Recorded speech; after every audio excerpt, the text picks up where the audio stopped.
The crochet foundation or starting chain. Begin by making a slip knot, wrapping the yarn around 2 fingers, and using your hook to grab that lower loop and draw it under the upper and secure that slip knot on the hook.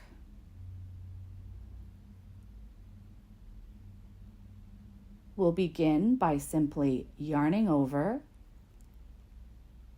and drawing the hook through the slip knot to create a chain. Again, yarning over and drawing through. Yarning over, drawing through, yarning over and drawing through.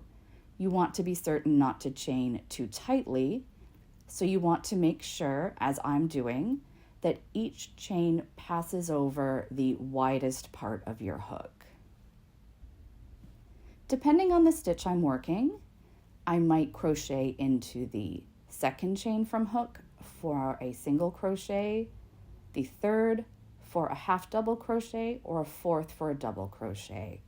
I'm working single crochet, so I'm simply going to insert my hook through the center of that chain, draw up a loop, and then draw through 2 to finish that single crochet.